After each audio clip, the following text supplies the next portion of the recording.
और अब दोस्तों 6 बज गए हैं लगभग।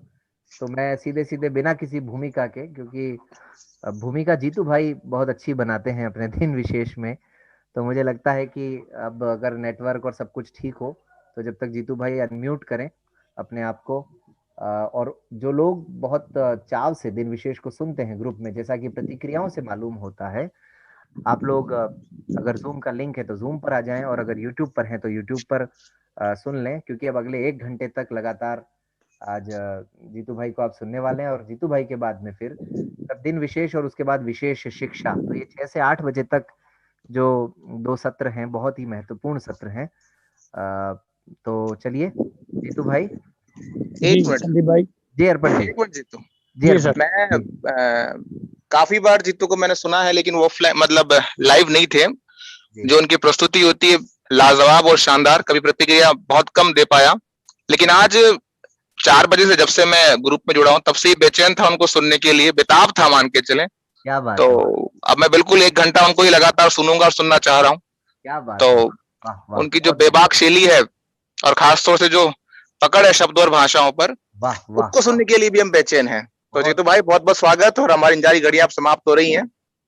तो मैं चाहता थैंक हूं कि यू। वो इंतजार पूरा होगा, और आप जिस शो की हम उम्मीद कर रहे थे, उस कसौटी पे आप पूरे उतरेंगे। क्या बात है, वाह। Thank you, thank you. ये तो आप सब लोगों का प्यार और आशीर्वाद ही है जो कुछ मैं हूँ आज इस स्थिति में। और जो कुछ अब आप लोग अपने शब्दों से मुझे नवाजते हैं, इतना कुछ तो नहीं हूँ, लेकिन प्रयास और एक जुनून मेरे में भी एक बचपन से ये था। और मैं आकाशवाणी का बहुत बड़ा श्रोता रहा हूँ अपने आप में, अभी भी सुनता हूँ मैं। और आकाशवाणी के बहुत अच्छे उद्घोषकों को मैं सुन सुन करके जो कुछ मेरे शब्द भंडार में आज मैं अपने शब्दों को संजो पाया हूँ, वो आकाशवाणी की बहुत बड़ी इसमें भूमिका है। और खैर आकाशवाणी तो बहुत बड़ी चीज़ है अपने आप में, और वहाँ के प्रस्तुता भी बहुत अपने आप में नायाब हैं, उनकी बराबरी तो उनमें मैं नहीं कर सकता। उनमें भी कोई विशेष एंकर हो जीतू तो? जी जरूर चर्चा करूंगा और अर्पण जी इस सर। बार इस पूरे बीच घंटे भर में दिन विशेष थोड़ी रहेगा सर।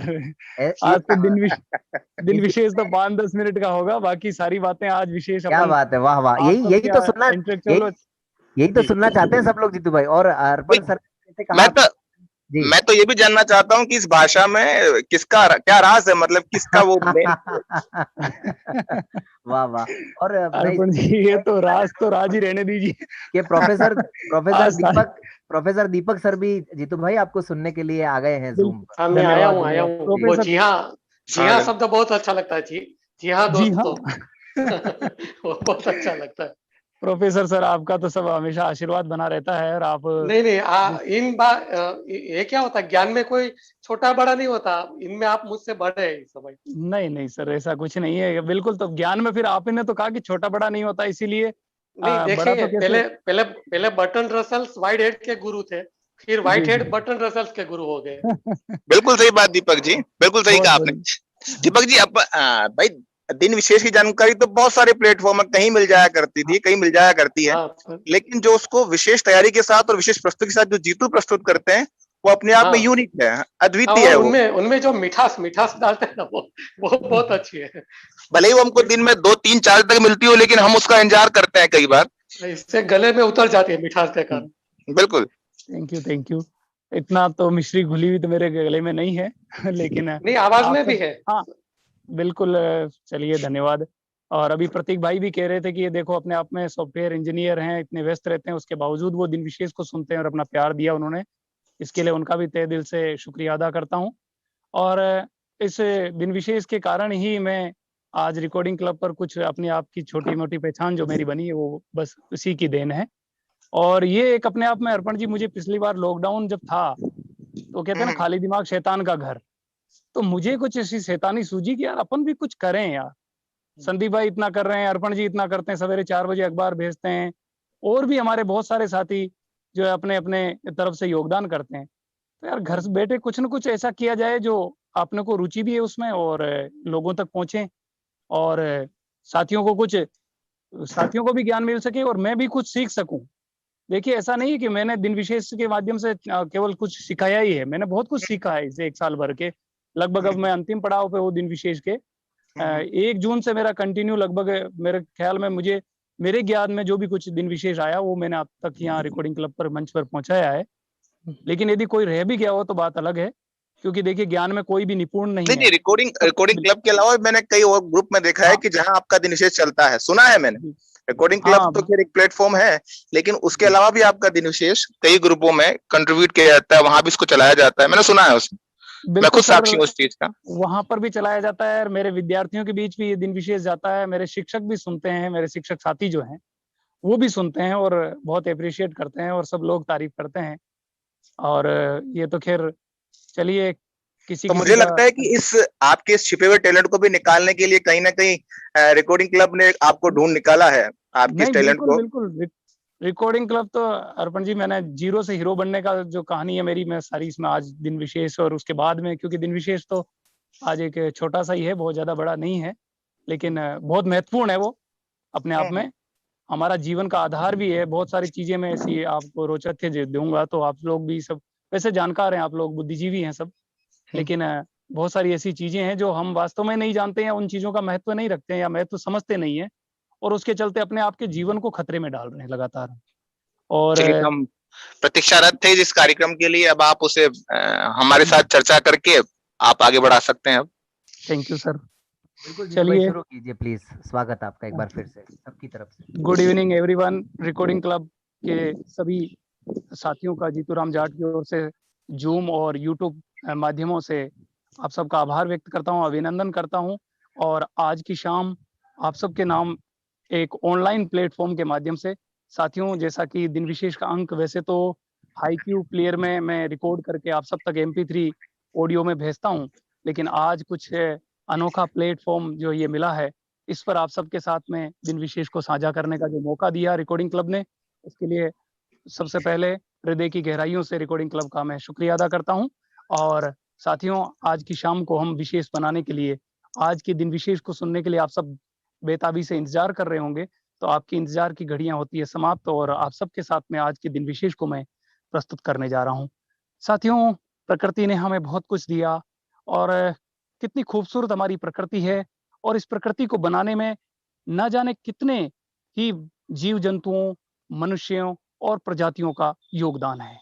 लेकिन आज इस भाग दौड़ भरी जिंदगी में, आज इस विकास की अंधी दौड़ के अंदर हमने शायद कुछ ऐसी प्रकृति की जो अमूल्य धरोहरें हैं उन्हें कहीं ना कहीं भुला दिया या उनका महत्व कम करना हमने शुरू कर दिया।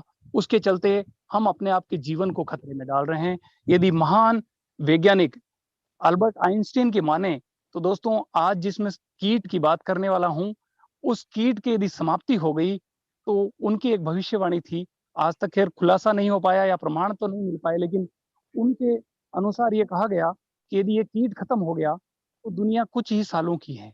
अब आप सोच सकते हैं कि इतना महत्वपूर्ण कीट, और दोस्तों आप सबको समझने के लिए मैं एक इशारा कर देता हूं, ये कीट ऐसा है जिसके द्वारा बनाया गया भोजन मनुष्य करता है, और ऐसा भोजन जिसमें संपूर्ण भोजन के संतुलित तत्व पाए जाते हैं। यहाँ तक कि दोस्तों, आप जो ऑक्सीजन ग्रहण करते हैं, उस ऑक्सीजन को भी एंजाइम्स के द्वारा हमारे शरीर में हमें उससे जीवन मिलता है। वो एंजाइम्स भी इससे मिलते हैं, मिनरल्स मिलते हैं, विटामिन मिलते हैं, खनिज मिलते हैं, यानी वो संपूर्ण तत्व इस कीट के भोजन में मिलते हैं।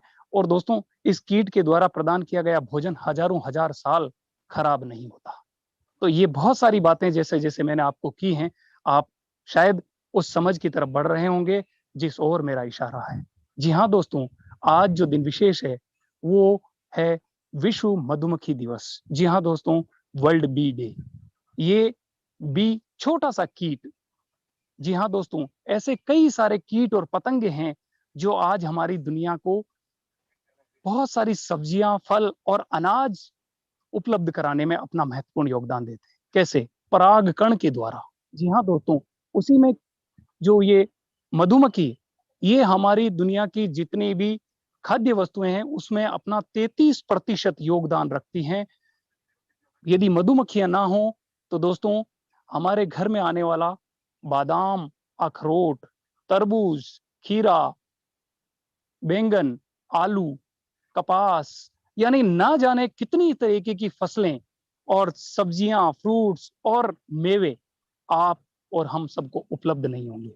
आप सोच रहे होंगे कि भला इतना बड़ा योगदान, बिल्कुल, क्योंकि दोस्तों आप सबको जानते हैं आप सब कि मधुमक्खियां रस चूसती हैं फूलों का, और जब वो फूल पर बैठ करके रस चूसती हैं तो केवल वो फूल का रस ही नहीं चूसती हैं दोस्तों, उसके साथ साथ वो अपने पैरों और पंखों में उस फूल से कुछ पराग कण लेकर के जब दूसरे पौधे पर बैठती हैं तो वो निश्चेतन करके उन पौधों तक भी वो अपने पराग कण की प्रक्रिया को पहुंचाती है, और उससे फसलें पोषित होती हैं और हम सबको उस रूप में स्वादिष्ट फलों और सब्जियों और अनाजों के रूप में हमारे अपने घरों तक पहुंचाने में बहुत बड़ा योगदान देती है।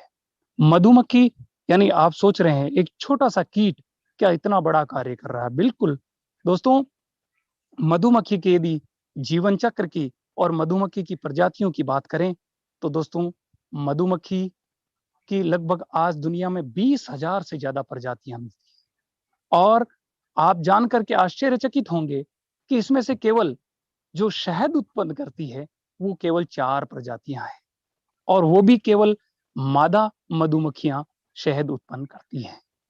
बहुत सारी ऐसी ही रोचक जानकारियां मधुमक्खी से संबंधित आपको मिलेगी, लेकिन दोस्तों पहले इस दिवस की ऐतिहासिक पृष्ठभूमि को जान लेते हैं कि इस दिवस को मनाने की शुरुआत कब और कैसे, और भला 20 मई को ही क्यों हुई। जी हाँ दोस्तों, 20 मई को इस दिवस को मनाने का जो इतिहास है वो है आधुनिक समय में आधुनिकी तकनीक से मधुमक्खी पालन करने वाले प्रणेता स्लोवेनिया के एंटेनो जेनास, जी हाँ दोस्तों, जिनका जन्म 20 मई 1734 को हुआ था, उन्हीं के इस जन्म दिवस को महत्व देते हुए हर वर्ष संयुक्त राष्ट्र संघ के देशों ने दिसंबर 2017 में स्लोवेनिया के इस प्रस्ताव को पारित किया, और 20 मई 2018 से इस दिवस को हर वर्ष 20 मई के दिन वर्ल्ड बी डे के रूप में मनाने की शुरुआत की।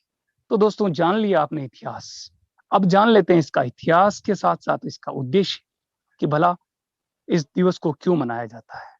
जी हाँ दोस्तों, जैसा कि मैंने ऊपर बात की कि मधुमक्खियां कितना बड़ा अपना योगदान देती है, तो पारिस्थितिकी तंत्र में संतुलन कायम करने और मधुमक्खियों के जो जीवन उनका खतरे में पड़ रहा है उसको खतरे से टालने और लोगों को मधुमक्खियों के प्रति जागृत करने, मधुमक्खी पालन पर विस्तार देने और मधुमक्खी पालन के लिए लोगों को प्रोत्साहित करने तथा मधुमक्खी जैसे महत्वपूर्ण कीट के हमारे जीवन में होने वाले महत्व को उजागर करने के उद्देश्य से इस दिवस को मनाया जाता है।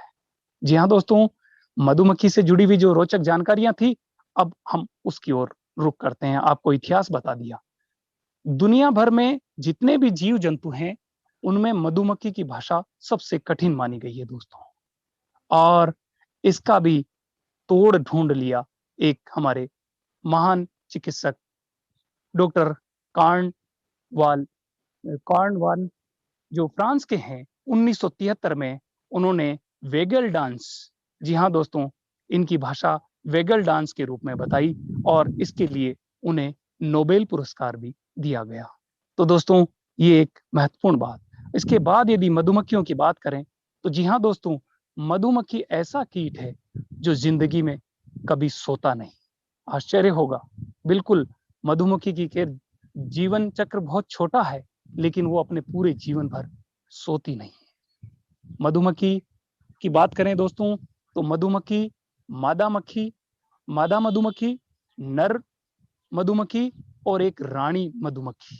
जी हाँ दोस्तों, अब हम इन पर बातें करने वाले हैं। जैसा कि मैंने ऊपर बताया कि आज मधुमक्खी की दुनिया भर में 20,000 से ज्यादा प्रजातियां हैं, उनमें से केवल 4 प्रजातियां ही शहद प्रदान करती हैं या शहद उत्पादन करने का काम करती हैं, और उनमें भी केवल मादा मधुमक्खियां शहद उत्पन्न करती हैं। तो चलिए बात करते हैं अब मधुमक्खी के छत्ते की। जी हाँ दोस्तों, आप सब ने देखा होगा अपने घरों की दीवारों, पेड़ों के झुरमुटों में, कई जगह, और हमारे यहाँ पर जो खेतों की कच्ची मेड़ और जिसको हम स्थानीय भाषा में बाड़ बोलते हैं, उनके जो है मतलब घोंसलों में अपने छत्ते निर्मित करते हुए देखा होगा और मधुमक्खियों को उड़ते देखा होगा। एक मधुमक्खी के छत्ते में लगभग 20 से 60,000 मधुमक्खियां रहती हैं और दोस्तों इनमें अधिकांश संख्या मादा मधुमक्खी की होती है। कई सौ नर मधुमक्खियां तथा एक रानी मधुमक्खी होती है। यानी एक छत्ते में एक ही रानी मधुमक्खी होती है। यदि एक से ज्यादा रानी मधुमक्खियां होंगी तो आपस में वो लड़ेंगी और इतना लड़ेंगी दोस्तों कि उसके चलते एक रानी मधुमक्खी को अपने प्राण त्यागने पड़ते हैं। और रानी मधुमक्खी ही जो इन मादा मधुमक्खियों की उत्पन्न का कारण है। दोस्तों आपको मैंने जैसा बात की कि कुछ सौ एक छत्ते में कुछ सौ नर मधुमक्खियां होती हैं। रानी मधुमक्खी एक फेरोमोन्स नामक जो है केमिकल छोड़ती है और उसके चलते जो नर मधुमक्खी है वो रानी मधुमक्खी की तरफ आकर्षित होकर के दोस्तों उसके साथ संभोग करता है और रानी मधुमक्खी अपने जीवन में केवल एक बार संभोग करती है और अपने में इतने स्पर्म समा लेती हैं जिससे कि वो जीवन भर अंडे दे सकती है। और दोस्तों एक नर मधुमक्खी एक बार ही संभोग करती है क्योंकि एक बार नर मधुमक्खी के जो संभोग करने के दौरान उसके अंत में दोस्तों उस नर मधुमक्खी के अंडकोश फट जाते हैं और उसके चलते उसकी मृत्यु हो जाती है। दोस्तों ऐसी नायाब जानकारियां और कहीं नहीं आपको इस दिन विशेष के माध्यम से रिकॉर्डिंग क्लब के माध्यम से ही मिल सकती है। तो दोस्तों इस तरह से जो अब जब रानी मधुमक्खी की बात करें कि रानी मधुमक्खी का इतना महत्व है तो जी हाँ दोस्तों रानी मधुमक्खी का जो जीवन चक्र है लगभग 5 वर्ष का माना गया है। यानी रानी मधुमक्खी लंबे समय तक जीती है और दोस्तों रानी मधुमक्खी हर दिन 2000 अंडे देती है। हर सेकंड में जो दोस्तों हर 45 सेकंड में एक अंडे का हिसाब बनता है। आप सोच सकते हैं क्योंकि इतनी सारी मधुमक्खियां होंगी तभी शहद का निर्माण होगा। अब बात करें रानी मधुमक्खी के साथ साथ उन मादा मधुमक्खियों की जो शहद निर्माण में अपना महत्वपूर्ण योगदान देती हैं। जी हाँ दोस्तों मादा मधुमक्खियों की जो जीवन काल की तो हमने बात कर दी कि वो मात्र 45 दिन जीती हैं, लेकिन इन 45 दिनों में वो जो महत्वपूर्ण कार्य करती है वो शायद बहुत बड़ा है। एक मादा मधुमक्खी दोस्तों एक समय में 50 से 100 फूलों का रस अपने में समा लेती है और मादा मधुमक्खी में 2 पेट पाए जाते हैं। जी हाँ दोस्तों जिसमें से कुछ तो अपनी एनर्जी के लिए और कुछ दूसरे पेट में शहद निर्माण के लिए इस फूलों के रस को अपने में ग्रहण करती है। और दोस्तों जो दूसरे पेट में मधुमक्खी ने अपने शहद निर्माण के लिए जो रस संजोया उसे तकरीबन आधे घंटे के बाद में अपने मुख के द्वारा वो उस छत्ते में उल्टी जिसे कहते हैं उसके रूप में उस शहद को त्याग देती है। और दोस्तों 1 किलो शहद बनाने के लिए लगभग एक मधुमक्खियों के छत्ते में से लगभग 40 लाख फूलों का रस चूसना पड़ता है और इसके लिए दोस्तों उन्हें लगभग 90,000 मील की यात्रा करनी पड़ती है। यानी पृथ्वी का 3 चक्कर लगाए जा सकते हैं, इतने यात्रा करनी पड़ती है। दोस्तों छत्ते से एक मधुमक्खी अपने शहद या अपनी ऊर्जा के लिए लगभग 10 किलोमीटर तक की यात्रा करती है और एक मधुमक्खी लगभग 24 से 25 किलोमीटर प्रति घंटा की रफ्तार से उड़ती है। और दोस्तों मधुमक्खियों की क्या बात करें, मधुमक्खियों के बारे में बहुत कुछ कहा जा सकता है और आजकल तो मधुमक्खी को लोगों ने अपने व्यवसाय के रूप में करना शुरू कर दिया है क्योंकि शहद का इतना महत्व है। शहद हमारी बहुत सारी औषधियों में इसका उपयोग होता है और शहद ही दोस्तों मैंने जैसा ऊपर कहा कि एक मानव का दूध के बाद एक संपूर्ण भोजन है। जी हाँ दोस्तों शहद जब मधुमक्खी अपने में जो रस ग्रहण करती है उसमें पानी की मात्रा लगभग 80% होती है, लेकिन जब शहद के रूप में निर्मित होता है तो इस शहद में 15 से 20% पानी की मात्रा रहती है। साथ ही साथ दोस्तों, शहद चीनी से 25% ज्यादा मीठा होता है, क्योंकि इसमें ग्लूकोज और फ्रुक्टोज नामक तत्व पाए जाते हैं। इसके चलते शहद इतना मीठा होता है। जी हाँ साथियों, शहद जितना मधुर होता है उतना ही हमारी जो व्याधियां होती है उसके लिए असरदार होता है। साथियों, शहद की बात, आपको सर्दी में खांसी जुकाम हो रहा है तो शहद और हल्दी की बनी हुई गोलियां, और शहद जितना पुराना हो उतना असरदार होता है। जी हाँ दोस्तों, इस शहद की क्या बातें करें जब मधुमक्खियां ही इतनी महत्वपूर्ण है। तो मधुमक्खी के बारे में तो बहुत सारी बातें आपसे हो गई। आज काफी सारी चर्चाएं आपको शायद उम्मीद मुताबिक मैंने आज के दिन विशेष के माध्यम से आप तक पहुंचाने का प्रयास किया है। साथियों, शायद इतनी सारी जानकारियां देने के बावजूद भी मधुमक्खियों से जुड़ी हुई जानकारियां हो सकता है रह गई हों, लेकिन मुझे लगता है कि दिन विशेष के अंक में आज जो आप सबको जानकारियां दी गई हैं वो आप अपने जीवन में, अपनी नोटबुक में, अपनी कॉपी में उतार लें, ताकि कभी भी मधुमक्खियों से जुड़ी हुई कोई बातें आपको साझा करनी हो, शेयर करनी हो तो कर सकें। और अब हमारे दिन विशेष का अंतिम पड़ाव, वैसे बाद में बातें और करेंगे, लेकिन अब दिन विशेष का जो अंतिम पड़ाव आप सब जानते हैं कि हर वर्ष और हर दिन विशेष या हर दिन दिवस जो मनाया जाता है उसका कोई ना कोई तो विषय होगा।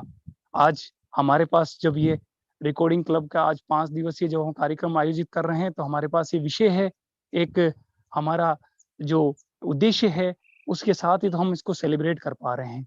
तो चलिए दोस्तों, किस तरह से इस वर्ष इस मधुमक्खी दिवस को मनाया जाएगा।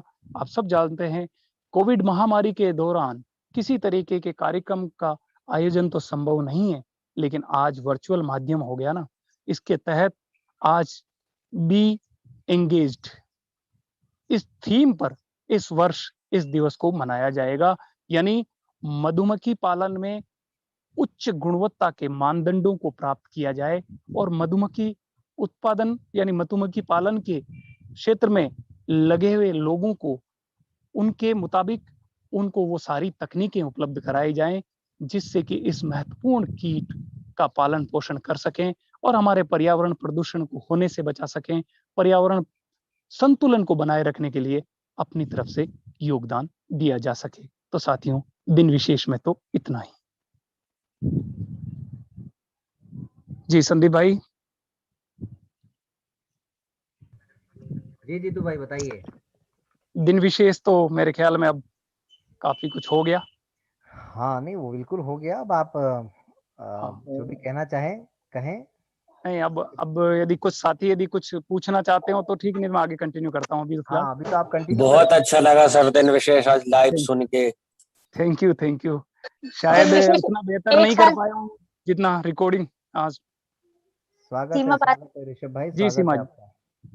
सर, दिन विशेष को 1 साल होने वाला है 1 जून को।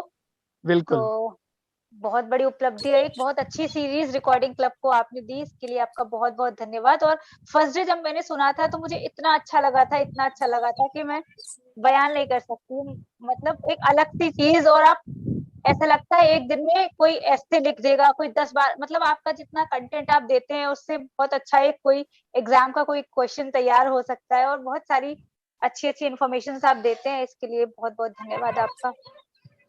चलिए, आप सबका बहुत बहुत एक धन्यवाद। सवाल मैं करना चाहूंगा। जी सर। एक दिन विषय तैयार करने में अपने आप कितने घंटे आपको?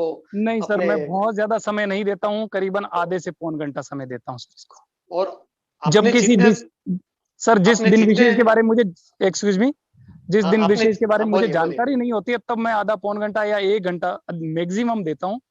बाकी जिसके बारे में मुझे जानकारी होती है तो वो मेरे 5-7 मिनट का काम होता है सर। बस रिकॉर्डिंग करने में ज्यादा समय लगता है, और रिकॉर्डिंग में एक बार में ही करता हूँ, क्योंकि सर मैंने देखा कई बार दिन विशेष को रिकॉर्ड करके, मैंने 1-2 बार सुन करके फिर असंतुष्ट नजर आया, मैंने कहा इसको हटाओ, लेकिन मैं उससे बेहतर कभी नहीं कर पाया जो पहली बार में कर पाया। वो यही बात है, लता मंगेशकर भी अपना गाना फिर नहीं सुनती थी रिकॉर्डिंग होने बस इसीलिए सर मैं ना कभी भी जैसा भी मेरे से दिन विशेष रिकॉर्ड हो गया, कई बार मैं बहुत असंतुष्ट नजर आता हूँ, कई बार मैं सोचता हूँ कि यार मैं साथियों को आज बहुत अच्छे फ्लो में नहीं दे पाया, लेकिन जो कुछ दे दिया मैं बस वही सोचता हूँ कि चला गया बस। जीतू भाई, शानदार प्रस्तुति रही है आपकी। अभी मैं मधुमक्खियों पर जो विशेष आपने हम सबको जानकारी दी, वो बहुत अच्छा लगा। मैं जी इस पूरे सुनकर ये कहना चाहता हूँ कि आपकी जो भाषा पर असाधारण पकड़ है, आपका जो असीमित शब्द भंडार है और स्मरण शक्ति जो आपकी, वो तीन चीजें ऐसी जो मुझे लगी जो आप इस कार्यक्रम को कर पाए हैं। तो मेरा सवाल सिर्फ इतना है कि जी सर। इसको पूर्व तैयारी में या इसको रिकॉर्ड करते समय क्या आप किसी सहायक उपकरण का सहयोग लेते हैं या सिर्फ स्मरण शक्ति के आधार पर इनको तैयार करते हैं? अर्पण जी सर, मैं हाँ बिल्कुल, पहले तो मतलब कुछ मटेरियल जैसे अभी आज का थीम है, ये सारी चीजें तो कुछ न कहीं से जुटानी पड़ती हैं। उसके बाद जब मैं रिकॉर्ड करता हूँ तो उस वक्त मेरे पास कोई नोट्स नहीं होते हैं सर। मैं बस जो कुछ है मेरे जुबान से, चलिए, जो कुछ भी होता है बहुत मैं अच्छा पहले लगा। उसको पढ़ लेता हूँ, जो कुछ होता है बस होमवर्क करके आता हूँ, उसके बाद बस। तो यानी कि ये मान ली वीरेंद्र जाए, यानी कि ये माना जाए कि, स्टाइल है। क्या बात है, यानी कि ये माना जाए कि जो मैं तीन बातें कही वो तीनों में आप सिद्धहस्त हैं। जी सर, वो तो नहीं, ऐसी तो सर इतना बड़ा चलिए, शब्द नहीं, तभी आप इतने बेहतर तरीके से इसको तैयार कर पाते हैं और हम लोग उसको सुन पाते हैं, क्योंकि ये तीनों चीजें जरूरी है जो मैंने आपसे भी चर्चा की। तो इसका मतलब ये है कि आप, ये गॉड गिफ्ट है और ईश्वर करे कि वो फिर इसी तरह से आप अपनी इस सरिता की गंगा बहाते रहे और हम सुनते रहेंगे। बिल्कुल सर, जरूर आप लोगों का आशीर्वाद मिलता रहेगा, जरूर सुनाते जीतू भाई, रहेंगे जी। हाँ, एक बार पहले आप पढ़ लेते होंगे इसको। हाँ, पहले मैं देख लेता हूँ, देखना तो पड़ता ही। देखिए, जी, कोई भी चीज करते हैं हम, हाँ आज बच्चों को भी शिक्षण हाँ, करवाते हैं तो होमवर्क कुछ जरूरी है, जी जी, कुछ क्योंकि याद आज हो इतने जाता सारे तो वो तो तथ्य। ठीक है। हाँ, कुछ याद रहता होगा और कुछ मतलब जो नया नया कुछ होगा तो वो आप पढ़ते होंगे पहले। और बिल्कुल, इस पहले बीच तो में कुछ तो जी सर। इस बीच में बहुत जबरदस्त उत्साह सबके बीच में साथियों, और मैं एक बहुत ही अच्छी सूचना देना चाह रहा हूँ कि हमारे बीच में इस वक्त जूम पर आदरणीय पितातुल्य सुरेंद्र तिवारी सर भी जुड़े हुए हैं। तो बहुत स्वागत है सर आपका। Welcome welcome sir. 18 सुरेंद्र तारीख को तिवारी भी सर भी 18 दिन तारीख को भी विशेष के आपका बहुत बड़े इंतजार किया था हम नियमित लोगों ने। श्रोता हैं। जी जी जी। और मुझे उनका पर्सनली कॉल मिलता है। मुझे बहुत सारे लोगों, मुझे सबसे बड़ी बात ये कुछ नहीं कि मैं दिन विशेष प्रस्तुत कर रहा हूँ और इससे कितने लोगों को लाभ मिल रहा है। जो एक वरिष्ठ लोगों के जब कॉल्स मिलती है मुझे, तो इतना मुझे ऐसा अपने आप अंदर से दिल से खुशी मिलती है कि चलो मैं कुछ लोगों को खुश कर पा रहा हूँ या मैं किसी की खुशी का जरिया बन पा रहा हूँ। बस इतना अच्छा लगता है मुझे, और इसी वजह से मैं इसको अपना एक नियमित गतिविधि मान करके और अपना एक दृढ़ संकल्प मान करके लगातार प्रस्तुत करता हूँ कि कितनी बेताबी से लोग सुनने को और कितने लोग इसमें आश्चर्य मतलब अपना आशीर्वाद देने के लिए तैयार रहते हैं। और इसको जिनमें से सुनने सुरेंद्र में बहुत ही मजा आता है, सुनने में बहुत ही मजा आता है। सर 3 दिसंबर के बाद ये दूसरा मौका है जब लाइव दिन विशेष सुन रहे हैं। हाँ बिल्कुल बिल्कुल बिल्कुल लुई ब्रेल साहब पर था नहीं, हाँ 3 दिसंबर को ही था, बिल्कुल ओके 3 दिसंबर को ही था। 4 जनवरी को नहीं हो पाया था जी सर। मैं 4 जनवरी को कुछ व्यस्त था क्योंकि शिव शंकर जी का भी मुझे कॉल मिला था, लेकिन उस वक्त मैं चित्तौड़ मेरे कोई क्रीड़ा परिषद में प्रतियोगिता के दौरान व्यस्त था, इसके चलते नहीं हो पाया। तो अब मैं कुछ बातें कर लेता हूं दोस्तों आप सबसे कि इन सब के पीछे क्या राज है, जैसा कि अर्पण जी सर ने पूछा। तो एक तो मैं ये बता दूं कि साथियों, मैं बचपन से, मेरा 1984 में जब से जन्म हुआ, उसके बाद में बहुत छोटा था, 2-3 साल का था, तब मेरे पिताजी जो है श्रीनगर से एक रेडियो लेकर के आए थे। मेरे पापा जी पूर्व मतलब एक्स सैनिक हैं, जो है सेना में रहे हुए हैं, तो भूतपूर्व सैनिक हैं वो। तो मैं उस रेडियो को सुनता भी था और उसके साथ साथ गाड़ी भी चलाता था बचपन में। भाई बचपन में बच्चा क्या करेगा तो मैं उसको मतलब रेडियो भी इतना मजबूत था कि बेचारा मेरा पूरा साथ देता था। कई बार मेरे हाथ से छूट जाता था, उसमें वजन भी काफी था। पुराने टाइम में आप सब जानते हैं भारी रेडियो आते थे, तो कई बार गिर जाता था, लेकिन कभी भी उसने टूटने का मतलब टूटने की गुस्ताखी कभी नहीं की। और आज भी वो रेडियो मेरे पास मौजूद है। और उस रेडियो को सुनते सुनते मैं जब बड़ा हुआ तो फिर मुझे कुछ समझ में आने लगा कि अच्छा रेडियो में क्या आता है, समाचार आते हैं, गीत भजन आते हैं, गजलें आती हैं, और कौन कैसे बोलता है, ये खास चीजें मैं पकड़ करता था। चाहे क्रिकेट की कमेंटेटर्स हों या अन्य किसी कार्यक्रम के विवरण में जो भी समाचार हों, या आकाशवाणी के कई तरीके का। मैं एक तो युवाणी कार्यक्रम को इसमें बहुत बड़ा योगदान मानता हूँ अपने जीवन में, क्योंकि दोस्तों युवाणी युवाओं के लिए खास तौर से प्रस्तुत किया जाता था। और मैं अपनी जिंदगी में कम से कम कक्षा 7वीं 8वीं से लेकर के कॉलेज तक लगातार उस युवाणी का श्रोता रहा, और केवल श्रोता ही नहीं, सक्रिय श्रोता रहता था। मैं पत्र भी लिखता था आकाशवाणी में, और इसके अलावा मैं आकाशवाणी में बराबर टेलीफोन के माध्यम से अनेकों कार्यक्रमों में शामिल भी होता था। तो आकाशवाणी मेरी एक दुनिया रही। आकाशवाणी यदि माता पिता गुरु, और उसके बाद यदि रेडियो का योगदान यदि मैं कहूँ अपनी जिंदगी में यहाँ तक पहुंचाने में, तो कोई अतिशोक्ति नहीं है, क्योंकि वैसे भी रेडियो आकाशवाणी जयपुर अजमेर पर 1-2 बार आपके पत्रों का वाचन जो मैंने सुना है, मुझे याद आता है। जितेंद्र जी भार्गव, बिल्कुल सर, मैं उस समय 7वीं 8वीं में पढ़ता था। तो मुझे याद आता है शायद वो शो कर रहे थे सुषमा राजी और इकराम राजस्थानी।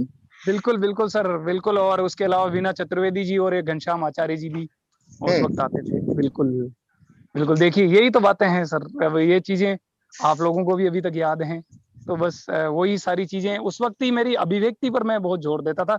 और अर्पण जी सर, आप और हम तो बहुत सौभाग्यशाली रहे हैं कि हमें अपने ऐसे गुरुजन भी मिले अपने विद्यालय में, जिनका भी बहुत बड़ा इसमें योगदान रहा, चाहे वो मजीद साहब हों, आदरणीय दरियाव सिंह जी मेहता साहब हों, उमराव साहब हों, बहुत सारे ऐसे गुरुजन हैं जिनके नाम शायद मैं भूल भी जाऊं या छोड़ दूं तो गिना नहीं सकता अंगुलियों पर। ऐसे गुरुजन का सानिध्य जो मिला वो भी इसमें, और बड़े साथियों का भी जो योगदान, आप जैसे लोगों का मार्गदर्शन हमेशा जिंदगी में मिलता रहा, वो भी आपने अपने जिंदगी में इन मुकामों को छूने तक का एक सफर है। और बिल्कुल निश्चित रूप से सबका रोल आपका जो रहता है। प्रश्न था सर, अब आपने जो प्रश्न पूछा, कठिन है मेरे लिए कि एक किसी एंकर के बारे में ये बता दूं कि बेस्ट एंकर कौन लगते हैं मुझे आकाशवाणी पर, तो बहुत चुनौती है। लेकिन फिर भी जोधपुर आकाशवाणी पर आपने सुना होगा, एक जफर खान सिंधी हैं और गोविंद त्रिवेदी जी हैं। मतलब जोधपुर के आकाशवाणी केंद्र के मुझे 2 एंकर्स ने बहुत प्रभावित किया। उनसे बहुत कुछ है, मतलब उनकी शब्द भंडार, जो जफर खान सिंधी साहब का तो मुकाबला नहीं है साहब। जफर खान सिंधी ने तो कई राजकीय कार्यक्रमों को भी एंकरिंग की है। बिल्कुल, नहीं वही तो कह रहा हूँ ना, उनका कोई मतलब सानी नहीं है आकाशवाणी राजस्थान के अंदर। तो इसके अलावा अपने कमेंटेटर्स में भी बात करें तो मुरली मनोहर मंजूर साहब हैं, यानी बहुत बढ़िया एंकर्स रहे हैं। आकाशवाणी जयपुर पर भी कुछ अच्छे एंकर्स आए हैं, जिनका भी जिक्र किया जा सकता है अपनी जिंदगी में, जिन्होंने मैं मानता हूँ जितू भाई कि जो अपन लाइव कमेंट्री, क्रिकेट कमेंट्री सुना करते थे, उससे भी कहीं ना कहीं हमारे शब्द भंडार में बढ़ोतरी हुई है। निश्चित तौर से कमेंटेटर्स में मैंने जैसे आपको मुरली मनोहर मंजूर साहब का एक वाकई मतलब घटना बताई कि भाई उनका बहुत अच्छा लगता था। इसके अलावा भी जैसे अभी विनीत गर्ग साहब हैं, तो बहुत उनको तथ्यों का इतना जानकारी, तो वो तथ्यों की तरफ जो मेरा आकर्षण बढ़ा ना, वो विनीत गर्ग साहब का देन है इसमें। बहुत जबरदस्त उनके मतलब जो अध्ययन करने की उनकी जो गहराई, उनकी जिज्ञासा है कि इतना पढ़ना, वाकई में बहुत नायाब। और इसके अलावा भी पुराने कमेंटेटर्स को तो देखिए, लाइव जसदेव सिंह जी को तो बहुत अपन ने तो बहुत कम सुना है हॉकी में, मेरे जीवन में मैं जब तक समझदार हुआ, लेकिन उन जैसे कमेंटेटर्स को सुनते हैं तो बहुत अच्छा लगता है सर। नहीं, ये पीछे संदीप धीमे से बोल रहा है, शायद जगदीश धवन को भी संदीप लाइक करता है। हाँ, जगदीश धवन साहब भी अपनी मैं तो कुछ और चीजें देख रहा हूँ अभी, दूसरे YouTube वगैरह पे देख रहा हूँ। अच्छा।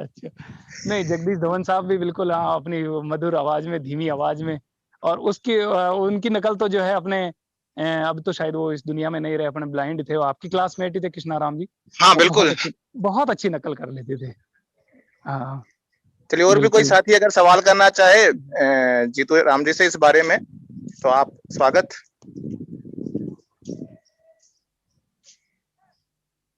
बिल्कुल, यदि कुछ पूछना चाहें तो भी कर सकते हैं, बाकी आगे बढ़ा सकते हैं अपनी इस यात्रा को। साथियों, इन सब में अब मैं सर दिन विशेष की कहानी को सुना दूं थोड़ा सा, कि दिन विशेष कैसे। हाँ, मैंने जैसा आपको पहले बोला था शुरू में कि मैं लॉकडाउन में फ्री बैठे बैठे मैंने सोचा यार अपने दिमाग को जंग लग जाएगा, अपन क्या कर रहे हैं इन दिनों। ना उस वक्त ऑनलाइन क्लासेस थी, ना कुछ था, एकदम देश थम सा गया था। तो रिकॉर्डिंग क्लब पर इस तरीके की गतिविधियां चलती रहती थी, साथी लोग प्रतिक्रियाएं देते रहते थे। तो इसमें मुझे किसी ने मतलब जो है फोर्स नहीं किया, या किसी ने कहा नहीं कि आप कुछ करिए। मेरे मन में ही बहुत दिनों से ऐसा चल रहा था। मैं स्कूल चल रहे थे तब से ही मैं साथियों को बार बार वादा करता रहा कि साथियों में आप सबके लिए एक सीरीज लेकर के आने वाला हूँ। लेकिन मैं संदीप भाई जितना नियमित नहीं हूँ, मैं लापरवाह हूँ, और उसके चलते मैं वो काम पूरा नहीं कर पाया। लेकिन लॉकडाउन ने मेरे को वो जरिया दिया। उसके बाद सर मैंने अलग अलग, वैसे तो राष्ट्रीय और अंतर्राष्ट्रीय दिवसों पर तो बाद में कड़ी शुरू हुई, पहले कोई भी महत्वपूर्ण त्योहार, तीज त्योहार इस तरह के आते थे, उनसे जुड़ी हुई चीजें भी मैं अपने यहाँ पर शेयर करने लगा। तो फिर एक दिन वर्चुअल कार्यक्रम था रिकॉर्डिंग क्लब का यहीं इसी मंच के माध्यम से, तब संदीप भाई ने कहा जीतू भाई बहुत शानदार आप कार्यक्रम प्रस्तुत करते हैं। तो मैंने उस समय तक कोई किसी कार्यक्रम का कोई नाम या इस तरीके की नाम कोई, भी मैंने ही दिया था उस दिन। हाँ वही बात में आ रहा हूँ कि वो मैंने नहीं सोचा कभी भी, मैं केवल ऑडियो रिकॉर्ड कर देता था व्हाट्सएप पर जैसा सामान्य अपन करते हैं, वॉइस नोट रिकॉर्ड किया डाल दिया। तो संदीप भाई ने कहा यार जीतू भाई इसको कुछ नाम दें अपन। तो मैंने कहा संदीप भाई मैंने तो इस बारे में नहीं सोचा। इन्होंने तुरंत बोला कि दिन विशेष दे दें। मैंने कहा बिल्कुल, आपका नाम, आपके द्वारा दिया गया नाम हम स्वीकार करते, क्योंकि हमें तो जहां से भी कोई चीज प्राप्त हो जाती है उसको हम तुरंत झपट लेते हैं। तो संदीप भाई ने ये दिन विशेष का जब नाम दिया, उसके बाद भी मैं इसे वॉइस नोट के रूप में ही रिकॉर्डिंग करता रहा। फिर हमारी एक बहन शिवानी, मुझे याद है आज भी वो रेगुलर लिसनर हैं, पता नहीं अभी तो लाइव हैं कि नहीं है वो। पालनपुर गुजरात से हैं। हाँ, पालनपुर गुजरात से। वो बहुत जिज्ञासु लड़की है और उन्होंने कहा कि सर हमें इसमें वॉइस नोट के रूप में इसे सुरक्षित रखने में कठिनाई आती है, तो आप इसे जो है MP3 प्लेयर में रिकॉर्ड करें। मैंने कहा ये सिर दर्द कौन सा। और अब मुझे ये था कि मेरे विद्यार्थी यदि कोई चीज मांग रहे हैं और दिन विशेष को इतना सराह रहे हैं तो मुझे भी कुछ करना चाहिए। तो बस फिर मैं मेरे टेक्निकल गुरुजी संदीप भाई के पास गया। मैंने कहा संदीप भाई ये नई समस्या आ गई मेरे सामने, अब आपके इस दिन विशेष को कैसे जारी रखा जा सकता है। तो संदीप भाई ने तुरंत चुटकियों में मुझे हाईक्यू प्लेयर उपलब्ध कराया, और बाकायदा प्लेयर ही उपलब्ध नहीं कराया, ट्यूटोरियल बना करके उसको समझाया मुझे कि कैसे आपको इसको यूज करना है। और उसके बाद मैंने तुरंत उसको अडॉप्ट कर लिया। और बस फिर उसके बाद से जो हमारा ये सफर है दिन विशेष का, फिर मैंने एक चीज तय की कि मैंने कहा कुछ चीजें मतलब अपन तय कर लें कि भाई हमें किस पर प्रस्तुत करना है। तो फिर मेरे विचार आया, मुझे मेरा शौक भी था, मैं आकाशवाणी से भी जैसे जोधपुर से नमस्कार कार्यक्रम है, युवाणी है, ये सब सुनता था, तो हर दिन के बारे में वहाँ जानकारियां मिलती थी। तो मैंने सोचा कि यार अपने पास इसका काफी कुछ खजाना तो अपने पास मौजूद है, और आजकल संयुक्त राष्ट्र संघ के द्वारा जो नए नए दिन निर्देशित किए जा रहे हैं, नए नए दिनों का इजाद हो रहा है, तो उनको अपन धीरे धीरे साथ आत्मसात करते जाएंगे, सीखते जाएंगे। और साथियों से राष्ट्रीय और अंतर्राष्ट्रीय दिवसों की एक श्रृंखला जो कि कम्पिटिटिव एग्जाम से भी संबंधित रखती हैं, हर वे एग्जाम में 1 या 2 सवाल निश्चित तौर से किसी न किसी दिन विशेष का या मतलब दिवस का आता ही है। तो क्यों ना हम इसके माध्यम से अपनी इस अभिव्यक्ति कला को, अपनी इस बात को रखने का तरीका सीख सकें। तो उसके बाद से साथियों मैंने एक निश्चित कर लिया कि राष्ट्रीय और अंतर्राष्ट्रीय दिवस जो छात्रों के लिए भी महत्वपूर्ण है, उनको इस मंच के माध्यम से प्रस्तुत किया जाए। तो उसमें अभी तक तो मैं यथासंभव प्रयास करता रहा हूँ, और जैसा कि मेरे श्रोताओं की बस उसमें भूमिका है कि उनके मापदंडों के अनुसार मैं लगता है कि सेकंड डिवीजन से तो पास हो ही रहा हूँगा। नहीं जीतू भाई, फर्स्ट डिवीजन से पास हो आप तो। बहुत ही इस दिन विशेष से फायदा मिला और काफी एग्जाम में भी बहुत काम आएगा, तो मुझे तो बहुत ही अच्छा लगा। बिल्कुल, चलिए मैं ये चाहता हूँ भाई आप लोगों के काम आए। ग्रुप में और प्रतिक्रिया तो मैं ग्रुप में देने नहीं आया, लेकिन मैं सुनता जरूर उसको। नहीं, मैं जानता हूँ कि बहुत सारे साथी प्रतिक्रिया क्या होता है कि कई बार उस समय नहीं सुनते हैं, उसके बाद सुनते। तो हमारी भी ये कमजोरी है कि हम भी कार्यक्रम लगभग रिकॉर्डिंग क्लब के द्वारा प्रस्तुत जो भी होते हैं मैं सब सुनता हूँ। आजकल तो यूट्यूब पर आ जाते हैं, तो यूट्यूब पर अपना कमेंट किया, छुट्टी कर देते हैं, या मतलब लाइक कर दिया उसको या शेयर कर दिया। उसके बाद प्रतिक्रिया के मामले में कई बार भूल हो जाती है, लेकिन कई जब विशेष कार्यक्रम आ जाते हैं तो उस पर तुरंत प्रतिक्रिया देने का मन हो जाता है, या तुरंत कार्यक्रम सुन लेते हैं तो उसकी प्रतिक्रिया दे पाते हैं। लेकिन मैं जानता हूं कि दिन विशेष को बहुत सारे साथी सुनते हैं, कई लोग तो समूह के माध्यम से अपनी प्रतिक्रियाएं देते भी हैं, और कई सारे नहीं भी देते हैं। तो मैं ये जानता हूं कि वो सुनते जरूर हैं दिन विशेष को। और साथियों, दिन विशेष के माध्यम से आप ही नहीं, मैंने भी पूरे साल में बहुत कुछ सीखा है, क्योंकि मैं जब कुछ सुनता था दिवसों के बारे में, उसके बाद आपको देखते हैं आजकल कोई दिन विशेष मतलब दिवस जो है 18 में, कोई 19 में, कोई 17 में, कोई 20 में, 16 में, यानी इनकी दिवसों के इजाद बाद में हुआ या मनाने की शुरुआत बाद में हुई।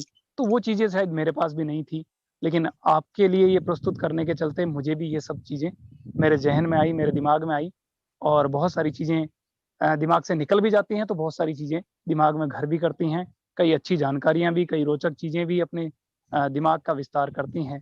और मैं तो चाहता हूं कि दोस्तों, विद्या ऐसी चीज है, इसे जितना खर्च करेंगे उतना ही बढ़ेगी। और यही बस मेरा प्रयास है। और सीखने की जो ललक है, सीखना ही अपने आप में ज़िंदगी का और रिकॉर्डिंग क्लब का भी मंत्र है कि पढ़ें, पढ़ाएँ और सीखें, सिखलाएँ। तो इसी मंत्र को साकार करने का एक छोटा-सा प्रयास है। और बिल्कुल सुनने सर, के आपका बाद बहुत अच्छा प्रयास है। और महेंद्र मेहता सर बोल रहे हैं कि यूट्यूब पर कि आप ऐसे बोल रहे हैं जैसे हम किसी एंकर को सुन रहे हो, ऐसा महसूस हो रहा है उन्हें। और वास्तव में भी सर आपकी आवाज जब दिन विशेष में आती है तो ऐसा ही लगता है कि हम किसी टीवी एंकर को सुन रहे हो या फिर चलो भानु किसी भाई, रेडियो जॉकी आपका को सुन रहे प्रतिक्रिया हो। मुझे आज भी याद है कि आपने कहा था कि हमारी ये दिन विशेष आदत बन चुकी है। तो मैंने कहा चलिए अच्छी बात है कि कुछ अच्छी चीज़ की आदत बनी है, तो निश्चित तौर से वो आपके भविष्य में काम आएगी। और महेंद्र भाई, आपका बहुत-बहुत शुक्रिया कि आप इतना प्यार देते हैं। एंकर जितना तो कोई प्रशिक्षण भी नहीं प्राप्त किया मैंने, बस जो कुछ सुन कर के सीखा, वो आप सब तक पहुँचाने का प्रयास मेरी आवाज़ के माध्यम से जैसी भी है, उसके माध्यम से आप तक पहुँचाने का और पहुँचने का प्रयास किया जाता है। जीतू भाई, कभी आपको लगा रही कि यार ये कभी इरिटेट नहीं हुए कि कौन सा झुंझुना पकड़ा दिया रिकॉर्डिंग क्लब ने और संदीप ने, जो मुझे रोज बजाना पड़ता है? नहीं अर्पण जी सर, मैंने कहा ना, मुझे किसी ने पकड़ाया नहीं तो मैंने सहज स्वीकार किया था। नहीं नहीं, मैंने कहा ना, फिर भी हाँ, कई बार ऐसा लम्हा आया हाँ, जब इरिटेट। जब जब कभी, हाँ बिल्कुल 1-2 बार हुआ, मैं ईमानदारी के साथ कह रहा हूँ। जब बिल्कुल। कभी एक से ज्यादा दिन विशेष दिन हुए ना सर, कई बार 4-4 दिवसों को साझा करना पड़ा, तब लगा यार कि ये तो यार भारी काम है यार, ये कौन सी झंझट हो गई। और कई बार व्यस्तताएं भी देखिए ना, अपनी गृहस्थी है, परिवार है, और कहीं जाना आना पड़ता है, माइग्रेशन भी रहता है, इधर इधर परिवर्तन होता रहता है, तब ये चीजें लगती है अरे यार इन चीजों को कैसे, यार ये क्या कर लिया आपने। और ये भी नहीं कर सकते हैं उस दौरान की, यार बहुत सारे लोग अपने पीछे उम्मीद लगाए बैठे हैं, इंतजार कर रहे हैं। कई बार तो मुझे आगाह कर दिया हमारे विद्यार्थियों ने, साथियों ने, जब मैं शाम तक दिन विशेष नहीं पहुंचाया तो उन्होंने कहा कि सर आज तो ये दिन है और आप उस पर बात नहीं कर रहे हैं। तो मैंने कहा बिल्कुल बात करूंगा। तो ऐसा 1-2 बार जरूर हुआ, बाकी नहीं, हमेशा नहीं हुआ ऐसा। एक आध बार जरूर हुआ, बिल्कुल इरिटेट लगा मुझे, लेकिन जब फैशन बन जाता है या कोई चीज रुचि की होती है तो उसमें ऐसी छोटी मोटी चीजें मायने नहीं रखती। निश्चित रूप से जीतू भाई, आपने जो पूरे साल भर धैर्य रखा और लगातार मेहनत की, इसी का परिणाम है कि हम 1 साल तक पहुंचने वाले हैं बगैर ब्रेक। आपने एक भी ऐसा दिन नहीं रहा होगा। बिल्कुल, कल चाय पर चर्चा करेंगे आपके साथ। और भी यदि कुछ होगा 21 मई पर तो बात करेंगे, लेकिन निश्चित तौर से ये तो सब इन रिकॉर्डिंग क्लब के साथियों की बदौलत हो पाया, क्योंकि इन सब ने लगातार जगाए रखा। इन सब का इरादा रहा कि हमें दिन विशेष प्रस्तुत किया जाए, इनकी सकारात्मक जो प्रतिक्रियाएं मिलती रही, वही मेरी ऊर्जा का कारण रहा। वरना तो हो सकता है कि बीच में छोड़ देते, यदि कुछ लोग बोलते नहीं, प्रतिक्रिया नहीं आती, तो सोचते कि कुछ सुनता ही नहीं होगा शायद। लेकिन लगातार श्रोताओं का प्यार, आप जैसे लोगों का, बड़े लोगों का, बहुत वरिष्ठ सीटी पटेल साहब गुजरात से हैं, मतलब बहुत सारे ऐसे नाम हैं जिनको मैं लूंगा तो मेरे से त्रुटि रहेगी निश्चित तौर से, ऐसा नहीं कि कोई नाराज हो जाए। दीपक सर स्वयं अपने आप में जो एक नायाब विद्वान व्यक्तित्व है, कि धनी है, वो हमेशा मोटिवेट करते रहे। और आप जैसे मुख दर्शक भी रह करके भी आप आज अपनी खुल करके दिल की बात बोल रहे हैं, तो इसका मतलब आप लोग भी सुनते रहे हैं। संदीप भाई सर मैं कुछ कहना चाह रहा था जी। सर, जैसा कि आज हमारे दृष्टिहीन जगत के लिए एक बहुत ही, हम कहें तो दिन विशेष का दिन है, तो सर इस दिन विशेष के लिए भी अगर आप आज कुछ विस्तार से हमारे सभी श्रोताओं को आप बताएं तो सर काफी अच्छा लगेगा।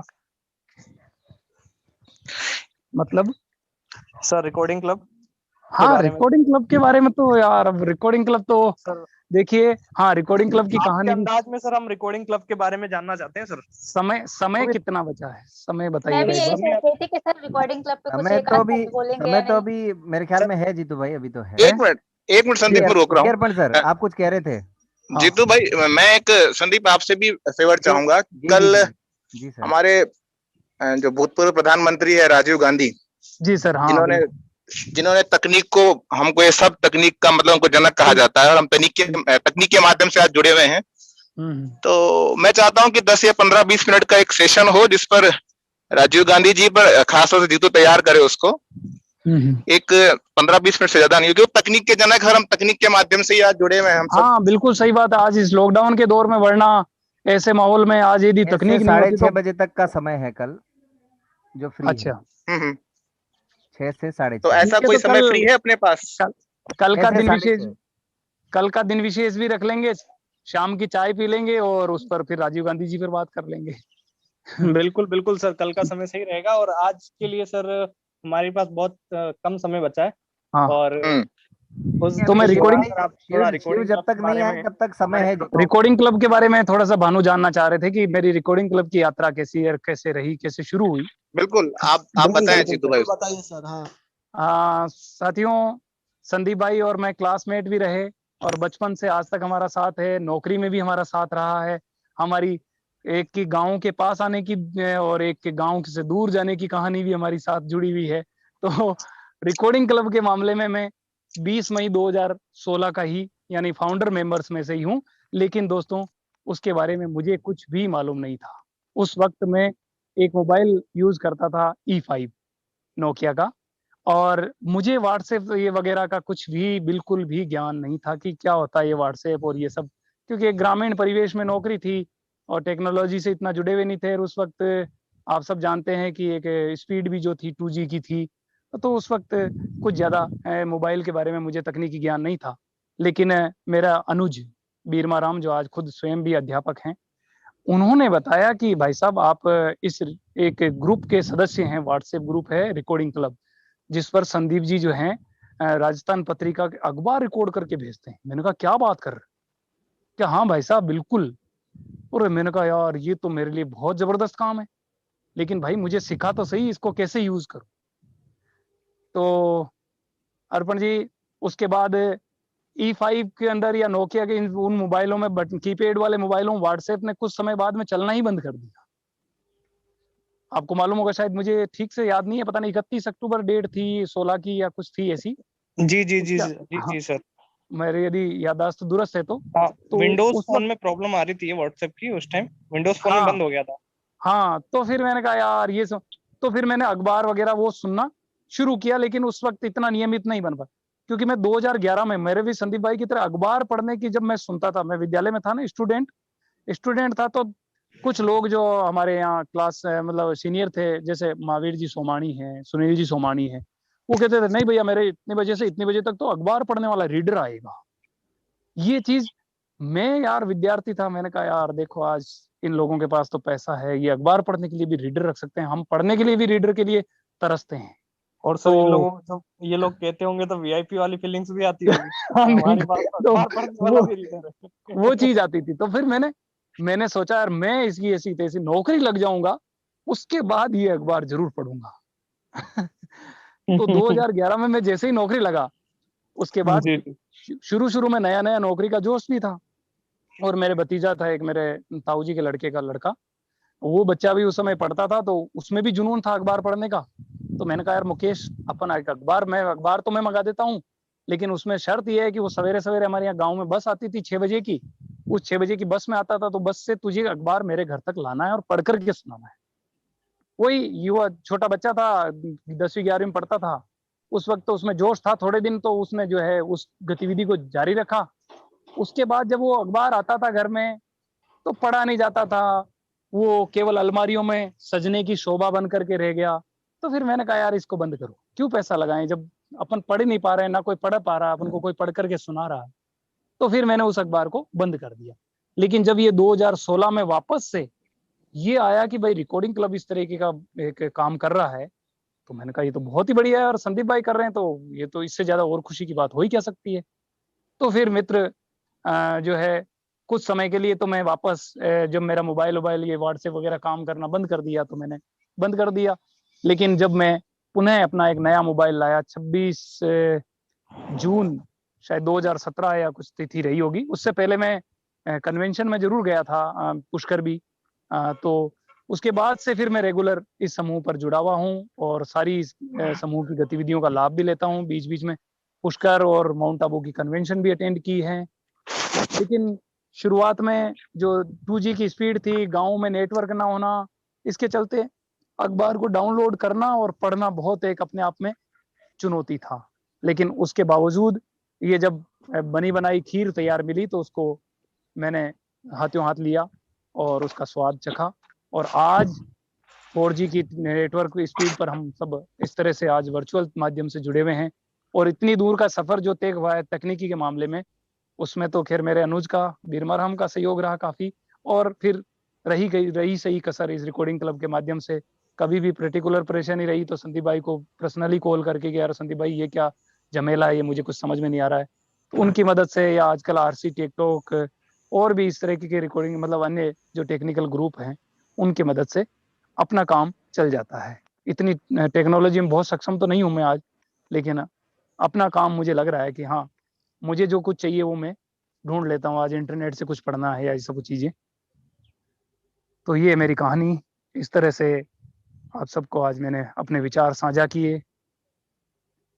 समय क्या हो गया है क्या भानु भाई? नहीं नहीं सर, अभी समय है अपने पास, है? और भी अगर आप बताना चाहे रिकॉर्डिंग क्लब के लिए तो आप बता सकते हैं सर। रिकॉर्डिंग क्लब का ये लंबा सफर यूं ही बदस्तूर जारी रहे, 5 साल नहीं 50 साल काम करे, क्योंकि जब तक तो हमारी पीढ़ी तो शायद आगे निकल जाए, और उसके बाद में 50 साल बाद में जो आने वाली पीढ़ियां हैं वो इसको आगे बढ़ाती रहें।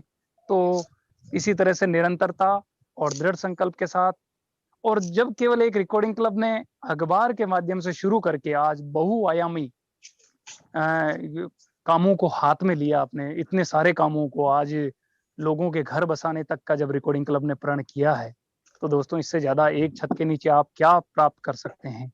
ये सोचिए कि आपके यानी विद्यार्थी से एक अच्छी पद पर पहुंचने के लिए आपको जो कुछ जानकारियां, जो कुछ ज्ञान का भंडार यहाँ से उपलब्ध कराया जा सकता है, और उसके बाद केवल आप किसी नौकरी में नियोजित हो जाएं वही नहीं, बल्कि आप नौकरी के बाद में आपके घर में छोकरी भी आ सके, यह तक की जो है रिकॉर्डिंग क्लब ने जिम्मेदारी उठाई है। तो दोस्तों, अब रिकॉर्डिंग क्लब के बारे में शब्दों से कितना कुछ कहा जा सकता है ये नामुमकिन है। बस यही है कि ये जो सफर है वो हम सब के सहयोग से ही चल सकता है, और हम सब का सहयोग अपेक्षित है।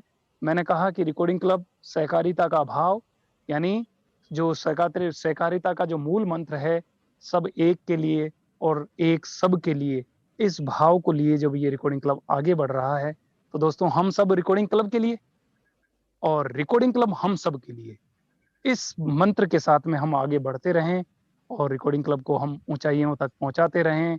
और जो प्यार और प्रेम आज भी मैं देख रहा हूं कि जितने साथी व्हाट्सएप ग्रुप पर अपने वॉइस नोट के माध्यम से रिकॉर्डिंग क्लब को शुभकामनाएं दे रहे हैं, उतने साथी शायद यूट्यूब और जूम के माध्यम से कई बार नहीं जुड़ते हैं। तो थोड़ा सा मन में एक निराशा का भाव तो जगता है कि यार हम सब लोग अपनी रात दिन की नींद को गंवा करके, यानी भोजन का समय नहीं, किसी तरीके का, मैं तो क्या कर रहा हूँ, लेकिन आज संदीप भाई, विनोद जी, मुकेश जी, जैन सर, अर्पण जी, यानी ये सारी जो रिकॉर्डिंग क्लब की कोर कमेटी है या संचालक टीम है जो इतना काम कर रही। हाँ, रिकॉर्डिंग क्लब के बारे में मुझे, जब मैं ये काम करता हूँ तो मुझे कुछ लोगों के, देखिए दुनिया में दोनों तरीके के लोग होते हैं, सकारात्मक और नकारात्मक।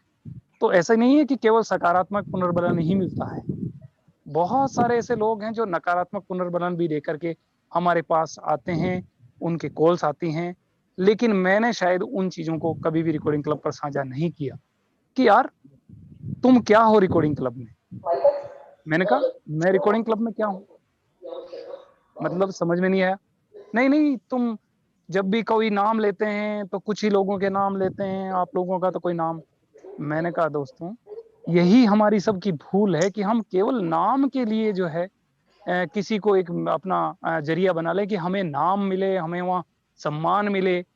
वो तो स्वतः ही हमारे कार्यों से मिलेगा, और उसके लिए किसी टीम का, ये टीम तो अपने आप में ही टीम है पूरी, जो आज हमारे रिकॉर्डिंग क्लब के 1200-1300 सदस्य जो ग्रुप होंगे, व्हाट्सएप ग्रुप के हैं। आज भानु भाई बता रहे थे कि 2400 सब्सक्राइबर हमारे पूरे हो चुके हैं, तो ये सारे रिकॉर्डिंग क्लब का टीम ही तो है। तो अब हमारे स्थान की इसमें कहाँ बात आई कि हम फर्स्ट हैं, सेकंड है, थर्ड है, हम सभी फर्स्ट हैं, ये मेरा भाव रहता है। तो फिर वो लोग ज्यादा बात मुझसे करते नहीं है कि नहीं, ये मुर्गी अपने जाल में नहीं फंसने वाली है, या ये रिकॉर्डिंग क्लब का कुछ अपने बारे में भेद नहीं देने वाले हैं, या रिकॉर्डिंग क्लब के खिलाफ जाकर के कुछ कहने वाले नहीं है। तो फिर वो मेरे से ज्यादा संवाद स्थापित नहीं करते हैं। कुछ लोग 1000 रुपया दे करके इतने सारे सवालों की झड़ी लगाते हैं कि यार ये सब कुछ तो हमें आजकल मिल जाता है। तो मैंने कहा मिल जाता है तो फिर कौन हाथ जोड़ रहा है भाई? आप जो है हम तो सब निवेदन ही तो करते हैं, अनिवार्य रूप से तो कुछ किया नहीं है। और आपको ऐसा लगता है कि हम 1000 रुपए नहीं दे सकते हैं, हम अखबार पढ़ने के लिए समय नहीं दे सकते, तो फिर छोड़िए। सवाल जवाब करने से मुझे लगता है कि बहुत ज्यादा कुछ सार्थक चर्चा नहीं निकलने वाली। यानी हमें साथियों जो कुछ चीज मिल रही है, कम से कम हम उसकी तो कीमत, आज अखबार लाना हमारे घर में तो 150 रुपए लगते हैं एक महीने का अखबार का। क्या केवल अखबार ला करके हम घर में पढ़ सकते हैं? सोचिए, अखबार पढ़ने वाले यदि हम अपने घर में रखेंगे, मैं कह रहा हूं अपने घर में हमारी श्रीमती नहीं सुना सकती हमें अखबार रोजाना, उन्हें अपने काम होते हैं। कि आपको मैं सवेरे सवेरे अखबार सुनाऊं कि आपके घर जो है स्कूल जाने के लिए आपका चाय नाश्ता तैयार करूं, कि आपका लंच तैयार करूं, कि घर के काम करूं? तो ये सब चीजें हमें समझने की आवश्यकता है। इन सब चीजों को आज हम केवल साल भर में यदि विद्यार्थी 500 रुपए और 1000 रुपए देकर के यदि हम लोग ये चीज प्राप्त कर रहे हैं, तो साथियों मुझे लगता है नहीं कि कोई भी हिंदुस्तान का ऐसा मंच होगा जो इतनी सस्ती दर में हमको अखबार के समाचार सुना सकता है। और अखबार के निश्चित रूप समाचार ही से तो क्यों, हाँ सर, निश्चित रूप अखबार से के जीतू भाई आपने बहुत कड़वी बातें भी कही जो स्वीकार करने योग्य हैं। और ये जो आपकी टीम स्पिरिट है, और ये जी। हर मेंबर की टीम स्पिरिट है, इसलिए रिकॉर्डिंग क्लब आज यहाँ है। और इस अनुशासन के साथ, इस डिसिप्लिन के साथ हम इस बड़े कार्यक्रम को ऑर्गेनाइज कर पा रहे हैं। ये और अपने आप अर्पण में जी सर, हमारी टीम स्पिरिट का मैंने परिचय है। कभी भी रिकॉर्डिंग क्लब में संदीप भाई को ये नहीं कहा कि मुझे तुम किसी टीम का सदस्य बनाओ या मुझे कोई संचालक समिति का सदस्य बनाओ, क्योंकि मैं उस चीज में विश्वास करता ही नहीं। मैं सबके साथ लेकर के, सबके साथ में चल करके यही सोचता हूँ कि हम सब साथ में हैं, तो फिर किसी तरीके की सदस्यता की या किसी तरीके के मुखिया की या किसी तरीके की पद की क्या जरूरत है? जब हमारी बात, आपकी बात में जितना दम रखा जाता है रिकॉर्डिंग क्लब में, उतने ही दम यदि मेरी बात को भी उतनी ही शिद्दत से सुना जा रहा है, तो फिर किस चीज की आवश्यकता? जी बिल्कुल सर, रिकॉर्डिंग क्लब से भी बराबर है, बिल्कुल। और सबके भाई लिए बराबर है। किसी भी चीज को लेने, किसी भी चीज को चलाने के लिए किसी लीडर की आवश्यकता या कुछ लोगों की आवश्यकता तो वैसे भी रहती है, और वो हैं और अच्छा कार्य कर रहे हैं, तो फिर हमें क्या आवश्यकता है कि भाई उसमें फटे में पैर फंसाएं कि भाई ये क्यों नहीं कर रहे हो, ये क्यों, और ये क्यों नहीं कर रहे हो। तब भी हम ये कहने से पहले तो वो रिकॉर्डिंग क्लब हमसे आगे 2 कदम चलता है, पहले ही कुछ नहीं आ जाता है कि यार ये चीज मन में सोची थी, जैसा कुछ किसी ने परसों, हाँ, सीमा बेन ने कहा था कि हम जब मन में ये सोचते हैं कि यार ऐसा क्यों ना हो, तो फिर उससे पहले ही वो चीज आ जाती है। तो फिर जब आपको मन मांगे मुराद पूरी हो रही है, जैसे भगवान से हम कुछ मांगते हैं और भगवान भी कुछ किए बिना तो नहीं देते हैं, कुछ करे बिना तो नहीं देते हैं। जीतू भाई तो सच्चाई ये भी है कि मैं अक्सर एक ही बात कहता हूँ, यहाँ तो बस ये सिस्टम है, पद सिर्फ इस बात का है कि जो काम करता है वही सबके लिए पदाधिकारी हो जाता है, उसी को लोग जानते हैं। इस ग्रुप हाँ, की बस वही मैंने कहा भाई, जितने लोग आज यदि व्हाट्सएप ग्रुप के माध्यम से संदीप भाई को जानते हैं, तो मेरा भी जितनों ने भाई उनके जितना नहीं जानते होंगे, तो मैं जितने तक लोगों तक दिन विशेष पहुंचा पा रहा हूँ, वो तो मुझे भी जानते हैं। कम से कम भाई मैं रिकॉर्डिंग जितना क्लब वाले काम तो करूंगा उतना जानेंगे। ही जानेंगे। भाई मेरा काम भी तो इतना ही है, संदीप भाई की तरह मैं 12 बजे रात तक जागता नहीं हूँ, है 5 बजे और 4 सर, बजे उठता नहीं हूँ, तो मुझे इतना कैसे जानेंगे?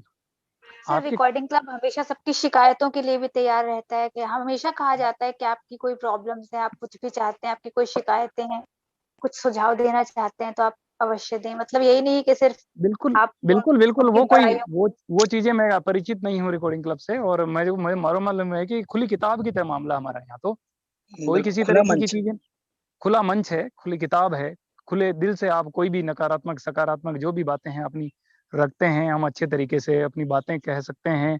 और कहने के केवल ऐसा नहीं कि कह दिया और हमारा कुछ नहीं, सुनते भी हैं, तो और फिर जिन क्या लोगों को करें? लोग ज्यादा जानते हैं उनको आलोचनाएं भी बहुत सहनी पड़ती हैं। वो एक बहुत हाँ, अलग सा बिंदु है, बहुत बहुत अलग सी चीजों से गुजरना पड़ता है उन लोगों को जो तो काम करते हैं। और सीमा जी लड़ाई तो वहाँ संपत्ति की, पैसे की वहाँ होती है। हमारे पास तो हमारे किराए का भवन है, आज रिकॉर्डिंग क्लब हम सब सहयोग कर रहे हैं, तो हमारे अखबार रिकॉर्ड हो पा रहे हैं या हमारी अन्य पुस्तकें रिकॉर्ड हो पा रही है। बिल्कुल सर, हम रिकॉर्डिंग जी क्लब में बिल्कुल लड़े सर, किस बात के लिए बताइए? सही बात है। हैं? आज यदि कोई बिल्कुल करोड़ों की बिल्डिंग खड़ी हो, करोड़ों का फंड रिकॉर्डिंग क्लब के पास हो, तब तो कहीं ये कहा जा सकता है कि लोग लड़ रहे हैं भाई आपस में पैसे के बंटवारे को लेकर के, या पैसे पर बुरी नीयत की माध्यम से, या संपत्ति नहीं, यहाँ एक लड़ाई है, ये संदीप भाई बहुत आगे बढ़ गए हैं, ये इसकी लड़ाई है ना। जी सर ये आगे बढ़ने की लड़ाई नहीं सर, ये मेरे से कई लोगों की लड़ाई दूसरी तरह की है। वो तो सही बात है, मुझे ये लगा कि ईर्षा एक होती है, तो हाँ ईर्षा नहीं, काम वो कर हर जाती जगह है। मिलेगी सर, यदि आप वो अच्छा तो हर कार्य जगह करते हैं है, तो हमारी थोड़ा सा क्या है कि मुझे वास्तव एक में बार याद है, जीतू भाई बता रहे थे कि बहुत पुरानी बात हो गई यार, कुछ लोग कहते तुम तो यार बोल बोल के संदीप का फायदा करवा रहे हो, बताओ। हाँ बिल्कुल बिल्कुल, ऐसा लोग बोलते हैं कि यार तुम लोग जैसे लोग जुड़ गए और इतना अच्छे अच्छे सब ये कार्यक्रम प्रस्तुत करते हो, इससे तो संदीप भाई का लाभ हो रहा था। मैंने कहा अच्छी बात है, तो संदीप भाई तो हमारा भाई है, भाई का लाभ तो कौन नहीं चाहता है। यदि संदीप भाई का लाभ हो रहा है तो उस लाभ का अंश हमें भी मिल रहा है। जैसे अभी अर्पण सर हमारे साथ जुड़े हुए हैं, वो सुबह 4 बजे से उठ के बहुत सारे न्यूज़पेपर्स भेज देते हैं, लेकिन मैं बिल्कुल। सोचती थी, लेकिन मैं उनसे परिचित नहीं थी, सिर्फ नाम के अलावा, मतलब क्योंकि मैं बहुत लेट रिकॉर्डिंग क्लब में एक्टिव हुई हूँ, तो मैंने सर की आवाज कभी नहीं सुनी थी, मैं कभी नहीं पहचान सकती थी, सिर्फ नाम के अलावा। लेकिन इस बार यहाँ जुड़कर सर से भी परिचय हुआ, सर का भी। और तो इस तरह से अगर जो हमारे वरिष्ठ देखो सीमा, सब लोग, आप पिछले 1 साल से एक्टिव हैं, आज लोग आपको जानते हैं, जितना ही मुझे जानते हैं उतना आपको जानते हैं। नहीं हाँ, सर मैं भी बिल्कुल। कुछ और कहना चाह रहा हूँ। देखिए, और अब भाई जिन्होंने कुछ किया है, जिन्होंने शुरुआत की है, कम से कम ये विचार भी हमारे मन तक नहीं था जो व्हाट्सएप वगैरह का, और आज इनको फलीभूत किया है, तो उसकी बदौलत यदि उनके बारे में कुछ ज्यादा कहा जाएगा तो उसमें कोई अतिशोक्ति थोड़ी है, वो तो हकीकत है। नहीं सीमा जी, सीमा जी आपके जो कर्तव्य निष्ठता थी रिकॉर्डिंग क्लब के प्रति, उसके बारे में संदीप मुझसे चर्चा किया करते थे, मैं भी आपको सुना करता था। मैं आपके बारे में बिल्कुल अच्छे से जानता था कि आप किस तरह से रिकॉर्डिंग क्लब पे अपना सहयोग दे रही हैं। तो आप भले ही 1 साल से हैं, लेकिन हम ये जानते हैं कि रिकॉर्डिंग क्लब के प्रति आप कितने समर्पित हैं। मैं लगातार उसे देख रहा हूँ। बिल्कुल, कितनी नियमित तरीके से जो है रिकॉर्डिंग क्लब के जो भी लिंक्स होते हैं उनको सभी ग्रुपों में फॉरवर्ड करना, लोगों को मोटिवेट करना, ये बहुत ही इनका वास्तव में डेडिकेशन है, डिटरमिनेशन है, इतनी बेहतरीन तरीके से ये समर्पित हैं कि जब इनको पता है कि आज मुझे मैसेज करना है तो ये खुद ही आगे होकर के मैसेज करती हैं लोग। ये मित्र बीच में जो है, हमारे एक मित्र कुछ कहना चाह रहे हैं, जी सर, उनकी भी बात सुन ले। बोल रहे थे सर, पहली बार आवाज सुनी आपकी। तिवारी सर प्रणाम। आप सभी को नमस्कार। तिवारी सर प्रणाम। सबसे पहले तो हम आपको ही सुनना चाहेंगे, तिवारी सर आपको ही सुनना चाहेंगे हम सबसे पहले, आपका आशीर्वाद लेना चाहेंगे। दूसरे भी तिवारी हैं, ऋषभ भाई भी तिवारी हैं। हाँ ऋषभ भाई बोले जरा। ऋषभ बताइए।